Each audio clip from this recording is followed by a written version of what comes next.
আজকে কথা বলবো কেরামতিয়া মসজিদ নিয়ে। বাংলাদেশের যে কয়টি মসজিদ ইতিহাস ঐতিহ্য বহন করে তার মধ্যে কেরামতিয়া মসজিদ অন্যতম। মসজিদের সামনটা অনেক সুন্দর এবং 3 তলা বিশিষ্ট মসজিদ দেখা যাচ্ছে। কেরামতিয়া মসজিদ রংপুর, এটা ইতিহাস ঐতিহ্য আছে, আমরা এটা আজকে ডিসকাভার করার চেষ্টা করব।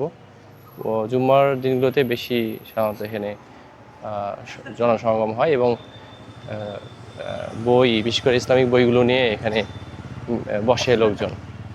অন্যান্য দিন, আজকে যেমন শনিবার, আজকেও বসছে, তবে পরিমাণে কম। আর যেটা শুনলাম সেটা হচ্ছে সময়ের সঙ্গে সঙ্গে বিকেলবেলা আরও বেশি বসে। তো বিভিন্ন ইসলামিক বই এখানে পাওয়া যায়, দেখা যাচ্ছে একজন মনে হয় কেনার জন্য পড়তেছে।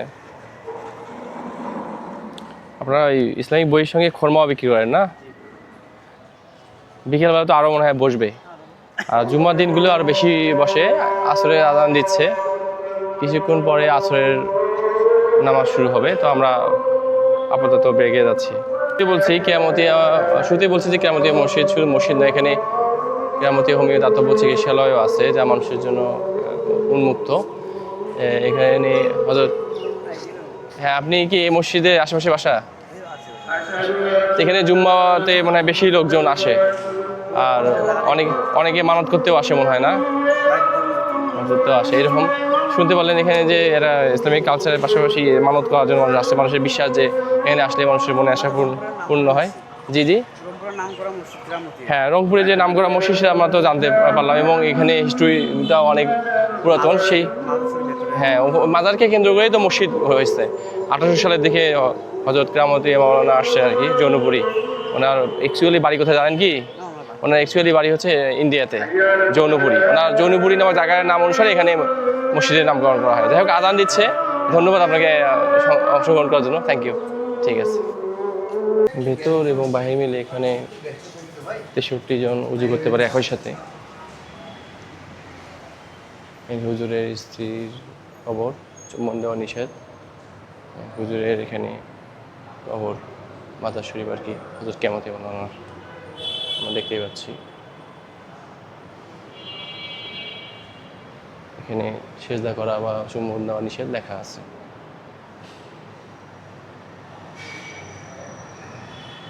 মসজিদটার অগ্রভাগ অনেক সুন্দর, যেখানে ইমাম, বিশেষ করে ইমাম সাহেব দাঁড়ান, ওই জায়গাটা আমার কাছে অনেক সুন্দর মনে হয়েছে।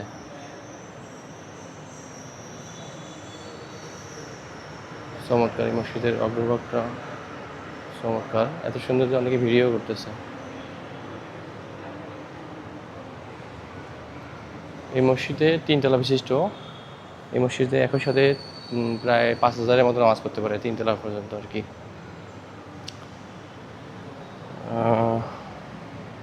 এখানে ঢোকার সময় দেখিয়েছি যে এখানে শুরুতেই হুজুর কেবলার মাজার।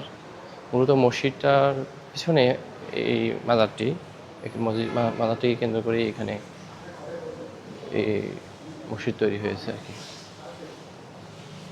বলছিলাম যে ভিডিওর মাঝখানে এখানে হুজুরের শুধু এর মসজিদ মাদ্রাসা নয়, এখানে পাশাপাশি ফ্রি চিকিৎসা দেওয়া হয় এবং ওষুধ দেওয়া হয়। অনেকে পানি ভরা নেওয়ার জন্য আসছে, হুজুরের কাছে হাদিয়া দিচ্ছে, আর হোমিও চিকিৎসাও নেওয়ার জন্য এখানে আসে। তো একাধারে এটি শুধু মসজিদ বললে ভুল হবে, এটি ইসলামিক কালচার, পাশাপাশি দাতব্য চিকিৎসালয়, যেখানে পানি পড়ার পাশাপাশি হোমিও চিকিৎসাও দেওয়া হয়, আর পাঠাগার তো রয়েছেই। আর সামনেই রয়েছে ভ্রাম্যমাণ লাইব্রেরি, যা ভিডিও শুরুতে আমি দেখিয়েছি। Thank you. মসজিদের উপরটা একটু দেখাবো। 3 তলা মসজিদ।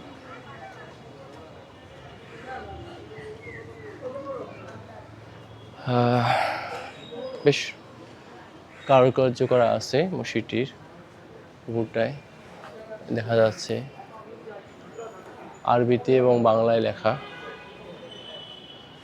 মসজিদটার আরবিতে এবং বাংলায় লেখা, কেরামতিয়া জামে মসজিদ, রংপুর।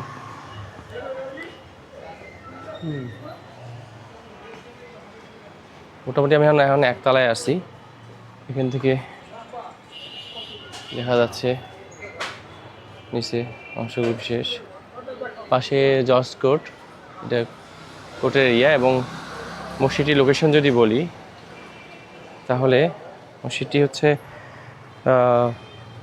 মুশিপাড়া এবং ক্যানিপাড়ার সঙ্গমস্থলে আর কি, পাশেই কাছারি যেটাকে বলে, কাছারি বাজারের পাশেই কোর্ট। এই মসজিদটি স্থাপিত হয় প্রায় 1940 থেকে 60 সালের মধ্যে আর কি। তার আগে যখন কেমতি মৌলানা আসে রংপুরে 1800 সালের মাঝামাঝি, 1800 থেকে 19 সালের মাঝামাঝি, ওনার জন্ম নির্দিষ্ট সাল জানা যায় না, তবে উনি 1800 সালের দিকে শুরুর দিকে জন্মগ্রহণ করেছেন এবং 1873 সালে ওনার মৃত্যু হয় মাওলানা কেরামতিয়া হুজুরের আর কি। মূলত ওনার মাজারকে কেন্দ্র করে মসজিদ স্থাপিত হয়েছে এখানে। এই জন্য মাজারটা কিন্তু পিছনে, কারণ নিয়ম হচ্ছে কবরকে সামনে রেখে মসজিদ করার সুযোগ নেই। যেহেতু ওনার মাজারকে কেন্দ্র করে এখানে মানুষ ছোটোখাটো ট্রেনের মসজিদ ছিল, পরে আস্তে আস্তে সেই মসজিদটি বড় আকার ধারণ করে, অর্থাৎ এটি 1940 সাল থেকে 60 সালের মধ্যে আস্তে আস্তে বড় আকার ধারণ করে এবং বর্তমানে যে 3 তলা বিশিষ্ট মসজিদটা আমরা দেখতে পাচ্ছি ওই পিছনে, এইটি এই অবস্থায় চলে আসে। কথিত আছে উনি ভারত থেকে বাংলাদেশে, বর্তমান বাংলাদেশ, আগে বাংলা ছিল, পশ্চিমবঙ্গ, পূর্ববঙ্গ, এখানে আসে উনি ইসলাম প্রচারের স্বার্থে। এবং উনি আধ্যাত্মিক গুরু ছিলেন, পাশাপাশি ইসলামিক ফকি এবং কোরআন হাদিসের শাস্ত্রে ব্যাপক পণ্ডিত ছিলেন। ওনাকে নিয়ে অনেক গল্প কাহিনী রচিত আছে। তার মধ্যে একটি ঘটনা বললেই নয় যে একজন আসছে তার কাছে বদনা নিয়ে, পানিতে ফু নোটা, মানে বদনা মানে নোটা আর কি, যে পানিতে ফু দেওয়ার জন্য বলছে, হুজুর পানিতে একটু ফু দিয়ে দেন। তো একজন মজা করে বলছে যে হুজুর কি ফু দিলেন, বা পানিতে তো লাগলো না। পরে উনি বলছেন আবার আসো, আও বেটা, উনি তো উর্দুতে কথা বলতেন, উর্দু হিন্দি মিক্সড, আও বেটা বলে ডাকতেছেন আর কি। পরে যখন আসে তখন পানিতে এমন ফু দিচ্ছে যে নোটার তলটা খুলে পড়ে গেছে। এই যে উনি কেরামত, মাঝে মাঝে কেরামত ওনার মাধ্যমে প্রকাশ পেয়েছে, এই কেরামত প্রকাশ পাওয়ার পর থেকেই ওনাকে কেরামতিয়া মাওলানা বলে ডাকা শুরু হয়েছে। এর পরবর্তীতে যেহেতু ওনার এখানে মাজার, পরবর্তীতে এই কেরামতিয়া হুজুরের নাম অনুসারে এই মাজারটার নাম হয়েছে কেরামতিয়া মসজিদ এবং কেরামতিয়া মাজার। এই হচ্ছে মোটামুটি হযরত কেরামত আলী জৌনপুরীর ইতিহাস এবং আজকে যে কেরামতিয়া মসজিদ তার বৃত্তান্ত। তবে ওনাকে নিয়ে অনেক ইতিহাস রচিত আছে। পাশাপাশি এই রংপুর শহরের মধ্যে সবচেয়ে বড় মসজিদ হচ্ছে কেরামতিয়া মসজিদ, যেখানে একসঙ্গে 5000 মানুষ নামাজ পড়তে পারে। একাধারে উনি এখানে ওনার নামে অনুসারে এখানে দাতব্য হোমিও চিকিৎসালয় আছে এবং পাঠাগারও আছে। ভিডিওটি ভালো লাগলে লাইক, শেয়ার, কমেন্ট করবেন এবং সাবস্ক্রাইব করবেন। Thank you for watching. আজকের মতো এখানেই, আল্লাহ হাফেজ।